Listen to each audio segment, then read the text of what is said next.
الحمد لله حمدا كثيرا طيبا مباركا فيه، والصلاة والسلام على سيدي وقدوتي رسول الله صلى الله عليه وسلم.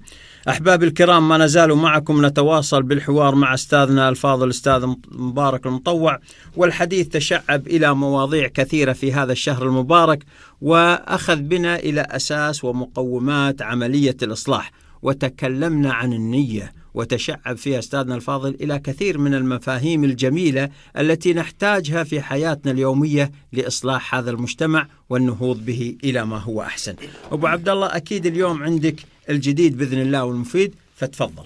بسم الله الرحمن الرحيم. الحمد لله رب العالمين، والصلاة والسلام على نبينا محمد وعلى آله وصحبه وآل بيته الطيبين الطاهرين. أما بعد، يبدو أننا قطعنا الشوط المناسب حتى جئنا إلى عملية الإصلاح كإصلاح، وذكرنا في الحلقات الماضية بعد إصلاح النفس وذات البين إلى آخره، وتفرعنا كما ذكرت إلى أن هذا الأمر وهو الإصلاح كونه عمل من الأعمال، فأي عمل يحتاج بداية إلى شيء من داخل قلبك وهو النية تقوم على أساسه. طيب، انطلاقا من الحديث إنما الأعمال بالنيات. نعم. وإنما لكل امرئ ما نوى. فإن كانت هجرته إلى الله ورسوله فهجرته إلى الله ورسوله، وإن كانت هجرته إلى دنيا يصيبها أو امرأة ينكحها فهجرته لما هاجر إليه. تمام؟ يعني إذا كان صلى الله عليه وسلم يضرب لك مثلا الهجرة والتعريف، طبعا المهاجر بعد ما تمت الهجرة يقول لا هجرة بعد الفتح، وإنما جهاد ونية. رجعنا للنية. يعني مرات الواحد في قضية الإصلاح نفسها لا يملك إلا النية، ما عنده شيء، ما يقدر. يعني لا الله مقدره على إنه يقول كلمتين مثل ما احنا قاعدين نقولهم الآن، والله مقدره يكتب مقال، والله مقدره، ولا مقدره يكلم مسؤول، ما يوصلهم. في ناس مسؤولين تدري على ما توصل له يبي كذا سنة وربما ما توصل، ولا أي إمكانية. طب شو يسوي هذا؟ وفي شايف أشياء غلط. والله شو يسوي؟ ما لنا النية. رجعنا. فهذا الذي كان الحديث أيضا يفسره في معنى من رأى منكم منكرا طبعا فليغيروا بيده. هذا منهم واحد مسؤول. أنا بالبلدية وشوف واحد يبيع لحم فاسد، هذا منكر ولا مو منكر؟ بلى منكر. واتخذ قرار. أنا لأني والله لابس باج البلدية ولا مدير إدارة، الحق فلان جاتني إخبارية كذا كذا، ولا إن شاء الله ضابط مباحث ولا شرطي ولا كذا، يقول حق ترى فيه واحد مهرب له شغلة. نعم. حبوب من هالحبوب ولا من الجرعات ولا شنو، يحق له ولا ما يحق له؟ بلى. يوقف المنكر. بلى. هذا ليش؟ لأنه يستطيع يستعمل يده عند السلطة فليغيروا بيده. نعم. لكن واحد ثاني مو قادر، ولا عنده السلطة، ولا عنده اختصاص، ولا حد سامح له إلى آخره، شو بيسوي؟ وخاف إن سواها صار هو المحاسب. تعال فلان ايش دخلك بهالموضوع؟ فيروح يتكلم. هذا اللي يسمونه فإن لم يستطع فبلسانه. تكلم سواء بميكروفون ولا بدون ميكروفون ولا في ديوانية، أنكر المنكر. جماعة ترى ما يصير قاعد يجري كذا كذا كذا كذا. ننتقل بعد ذلك اللي يتكلم، لا قبل لا يتكلم ربما يتكلم على الورق، يكتب مقال. نعم، في الصحافة أو في يكتب رسالة للمسؤول. نعم. تعال يا فلان شوف ايش يجري في مكانك كذا كذا. هذه تعتبر أيضا من قبيل اللسان، ولا ربما اشتركت اليد واللسان، ولكن بالنهاية الذي وصل للمسؤول أو صاحب السلطة اللي يقدر يغير بيده شيء رسالة فهي باللسان. نعم.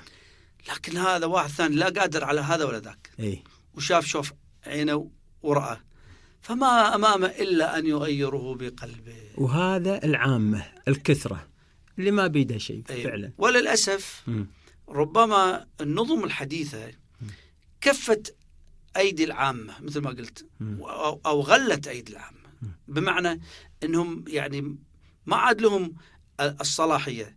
سنة من السنين أتذكر، وإحنا الآن يعني كنا حتى طلبة جامعة، ظهر علينا مشروع وتبناه نائب رئيس وزراء رحمة الله عليه أو غيره، وقال أنا أتمنى أن يكون عندنا شيء اسمه مساعد أمني.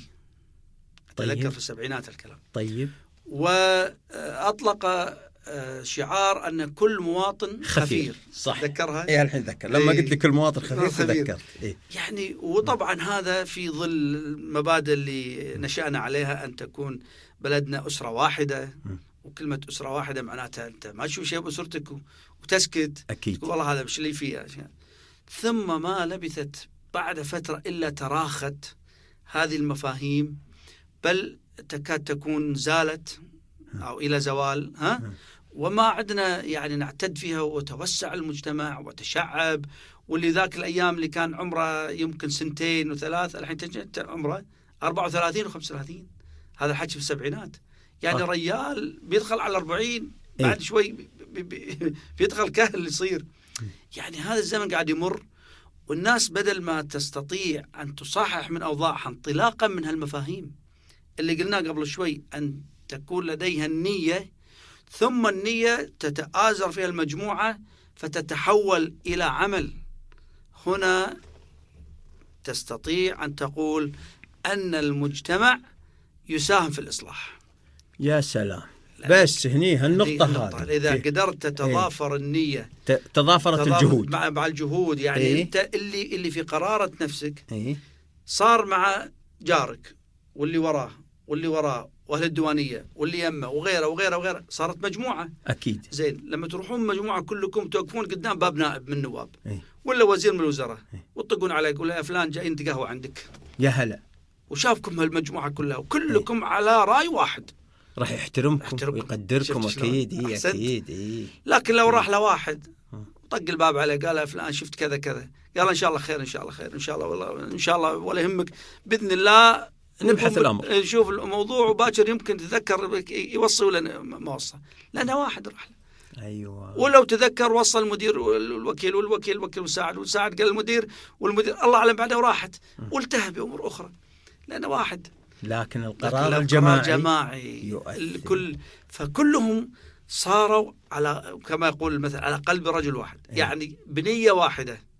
السؤال المهم، شنو اللي يجمع هؤلاء الناس كلهم؟ كل واحد ورأيه؟ لا، الدين بمعنى آخر. أنت مشكلتك أنك متدين، وأنا قاعد أسولف مع واحد متدين. أنت متدين جاهز. طيب. أنا لو أبعد مع واحد عادي توه شاب صغير ب14 سنة ما يحصل 15 20 زين ما يحصل لك، أرجعك 50 سنة ورا. المهم المقصد يعني يا جماعة أن تبي الناس يتفقون على رأي واحد. أنت على طول جاوبني الدين. أكيد، أنا هذه قناعتي الشخصية. قناعتك لأنك أنت فلان ابن فلان، وهذه نشأتك وهذا دينك، وريال مصلي ومسمي. الحمد لله. لا، تعال حق ذاك اللي معتد بشهادته وقاعد في دول الغرب 4-5 سنين وياي توه ومعاه مجموعة، هم يتكلم عن قناعته. أكيد. أحسنت. من وين قناعته اللي أخذها الفكرية اللي تكونت عنده نتيجة هالدراسة مثلا. طيب ليش ما هو فلان ابن فلان الكويتي العربي المسلم اللي طالع من هالديرة قبل 4-5 سنين ما كان كذي؟ تأثر بالدراسة. أكيد، المؤثرات الخارجية اللي يته. وجاره الثاني اللي ما درس إلا هني مثلا، وجاره اللي راح مدينة المنورة ودرس، وجاره اللي راح في أم القرى، وجاره فهمتني؟ زين. كل واحد متشعب. لو جمعتهم كلهم كيف يتفقوا على مبدأ واحد؟ حتلاقي صعوبة. أكيد. هذا بعد ما قلت لك إذا كان بعد عنده توجه فكري ولا توجه عقائدي ولا توجه مثلا نعم. في نشأته وتربيته في أشياء تنشأ في التربية أحيانا من الجذور والأم والأبو والتاريخ المديد، هذا هني يتأثرون. لكن لو أرادوا أن يجتمعوا وعرفوا مصلحة بلدهم، كما تفضلت جمعتهم قيم مبادئ واحدة نسميها الثوابت. الثوابت عند الناس كلها ما تتغير. يعني الحين واحد بيختلف معي على لا إله إلا الله محمد رسول الله، لا في الكويت لا، في البحث الإسلامية لا، يدور له ديرة ثانية. نعم. ما يصلح لني نعم. طيب حتى لو كان من دين آخر حتى وجاء وشاف 90% أو أكثر من هذا الشعب باتجاه معين عنده ثوابت معينة، راح يمشي بنفس الإطار. ويحترم أغلبية الناس والأحكام تأخذ على عم الأغلب. إذن معناتها لكل مجتمع سمة ثابتة، صفة ثابتة تنبع من هذه اللي تفضلت منها. أما الدين وإما القيم وإما الأخلاق الثابتة الأخلاق. يعني أكو واحد يقر مثلا عقوق الوالدين، طيب حتى لو الدين ما أمر فيها، زين أكو واحد ما يعطف على الصغير، ناحية إنسانية. يعني لو شفت بيبي مرمي بالشارع، ناحية إنسانية، ما تقول وين ماما وين بابا من ولده مثلا، تيوده تشيله تتلهيه على يبكي. زين هذه تحتاج أن يكون هذا مسلم ولا غير مسلم ولا ناشئ من الدين. هذا شعور فطري. شوف لك واحد جائع بيموت من الجوع أو عطشان ملكان من العطش، ما تشربه ماي وتوكله لقمة، يعني إن شاء الله لو تقسم لقمتك بينك وبينه. نعم. لو كنت بمكان نائي ولا بعيد. هذه مشاعر إنسانية. في إذا مصدر لهذه الأمور يرجع إلى التكوين الإنساني البشري، ومصدر بعد ذلك تأتي هنا بعد ذلك الرسالات والأديان والقيم السماوية كما نسميها، لازم رب العالمين، وإحنا آمنا بذلك. لأن أصلا الواحد لو دقق فيها، خاصة في ديننا الإسلامي خاتم الأديان والجاي للعالم كله، حتلقاها لكل البشرية والكل يتفق عليها. مثل ما قلت أنا قبل، صلة الرحم كم حث عليها الإسلام؟ ليه قبل؟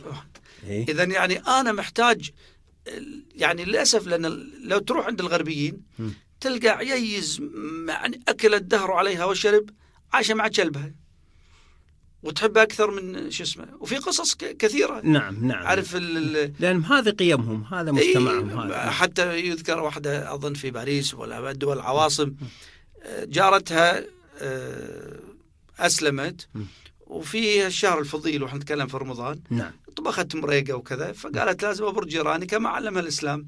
طيب. فزادت المرق كما وصل الحديث، اللي يزيد مرقة ويأتي جارة. وراح طقت الباب على جارتها. أهلا وسهلا تفضل. قالت والله أنا طبخة الطبخة هالكيكة الحلوة وهالمريقة، وإحنا عندنا شهر فضيل بنصومه.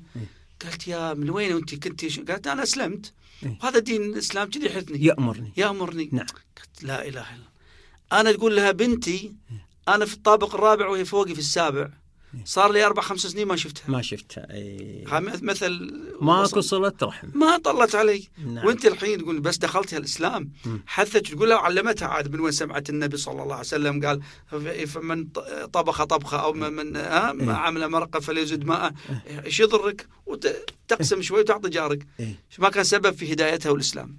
لا إله إلا الله. لا إله بالتعامل بالقيم الإنسانية اللي تتفق مع الأديان السماوية، مع ديننا خاتم الأديان، هذا يعني خلاص التوب أو قمة الأديان. وفى لنا وأكمل اليوم أكملت لكم دينكم وأتممت عليكم نعمتي ورضيت لكم الإسلام دينا. مو هذه؟ نعم. أكملت تميت خلاص، بعد كلام بعد عقب هذا ما في لكم الإسلام. فإذا ذكرني ببرنامج قديم سويناه ورضيت لكم الإسلام دينا. تذكره من قبل حوالي 7 سنين كذي أكثر. ما شاء الله. المهم الآن نرجع إلى النية والأساسها ومنبعها.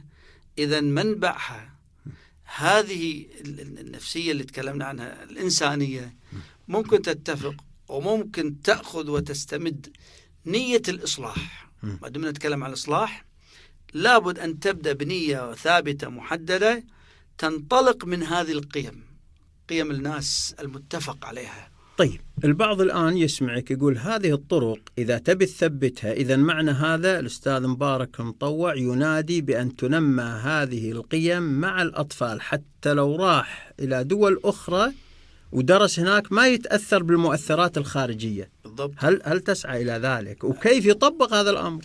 احنا والله شوف، لو كنا اتفقنا فيما بيننا على هذه المعاني من أصل ثم ما فرطنا فيها، يعني مهما حصل لنا من تغيرات، من هجمات مادية، طبعا المادة لها تأثير على حياة الناس، من إعلام عالمي يغزوك وانت قاعد في الفضائيات وغيرها، في مؤثرات ضخمة. يعني حتى في الأمور السياسية مرات تشدهك لما ما تستقر الأمور، والاقتصادية لما تتخاف على مقدراتك وإمكانياتك ما تتلاشى وتضيع في الأزمات الاقتصادية، تقول والله وين مستثمرين أموالنا من هناك. هذه أمور تشده الإنسان تصرفه. ليش؟ لأنه أصلا منصرف من أصله إلى الأمور الدنيوية هذه. فكأن رب العالمين يقول له تعال أنت تركتني وانشغلت بأمور الدنيا، نعم، خلاص روح التهي فيها. فهمت قصدي؟ لكن لو أنه وضع الله دائما بين عينه كما قلنا، كما قلنا، وجعل الله سبحانه وتعالى هو مبتغاه وهو غايته وهو نيته كما جاء في الآيات وكذا، صدق بالله إن الله يبارك في ماله وفي عافيته وفي أولاده ويحميهم. سبحان الله. الناس طبعا من الصعب أنك تقنع الكل بهذا المعنى، أكيد، لأن فيه نوعية من الناس أحيانا يريد دائما أن يكون العالم قدامه بالمحسوسات والتجربة العملية، وإنه مثل 1+1=2، شلون لما يحط الصوديوم مع الكلور يطلع لك ملح. نعم كلوريد الصوديوم، مو هذا تفاعل؟ لأنه سوى التجربة قدام عينه، حط هذا على هذا طلع ملح وبلعه. لكن لو خذ الصوديوم بروحه يموت. لو راح خذ الكلور بروحه يتسمم. نعم. فشاف التجربة بعينه، طلع له الملح وصار مصنع ملح وصفاه من البحر، لأنه هذا مثال. يبون العالم كذي تمشي كل الحياة. ما يصير يا ابن آدم، ما تقدر. أنت أصلا مخلوق من قبل لا تخلق، كان في غيب وكان في ناس. يقول لك الله سبحانه وتعالى، مو كلامي، يقول هل أتى على الإنسان حين من الدهر نعم. لم يكن شيئا مذكورا. نعم. طيب لما أنت بترجع قبل اللي عمره أبو 30، رجع الزمن 40 سنة، وين كنت؟ في ظهر أبوي. هذا طبعا المثل الشائع. صحيح. المهم أنك في عالم الغيب. أكيد. طيب ماشي.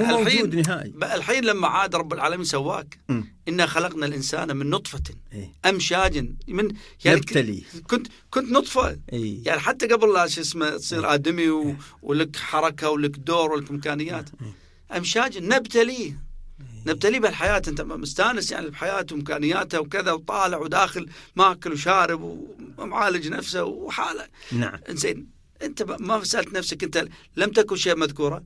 طيب عطى العمر الطويل، عطى أطول ما يمكن من العمر. نعم. تعطيه 80 90 100، هم بيرد لم يكن شيء مذكورا. توفى واندفن. يمكن الصدقة الجارية اللي تبقى له، العمل الصالح، الأولاد اللي يدعون له، ماشي، لأنه عاش الفترة وترتب عليه. لكن هو كإنسان له كيان، انتهى، عاد من حيث أتى. نعم. عاد إليها إلى الأرض. فهذا المعاني لو كانت تكون حاضرة في أذهان الناس، وهم كما سألت، وانت هذا دائما أسئلتك اللي تتفرعنا. ترى أنا ما ماشي على خط معين في الإصلاح. أسمعك فجأة تسألني تقول المدارس ولو من المدارس. صحيح، سؤالك في محله. المدارس هذه منهجية جديدة، أسلوب جديد. يعني أنا ذاك اليوم، وبحكم طبعا أنا لي علاقة بالمدارس والناس تعرف الكلام، كنت أقعد مع أحد المسؤولين، قال لي لا أرجوك، احنا تينا خطط دولية وعالمية ومنظمات ولازم نحترمها. يعني كان يتكلم عنها صراحة بشيء من الخوف والرعب في بادئ على وجهه إذا خالف الخطط الدولية التي له، وكذلك بشيء من ايش اسميه، استغفر الله والله الكلمة صعبة بس لازم أقولها، بشيء من القدسية كان.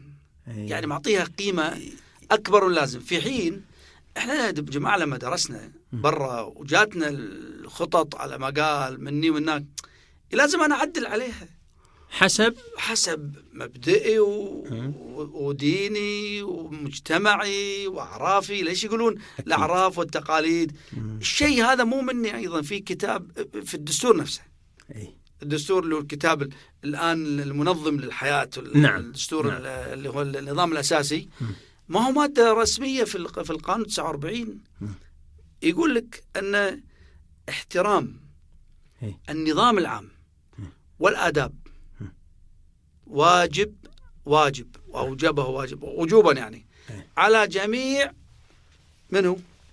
أنت منت قاري الدستور بس على منه؟ كويتيين؟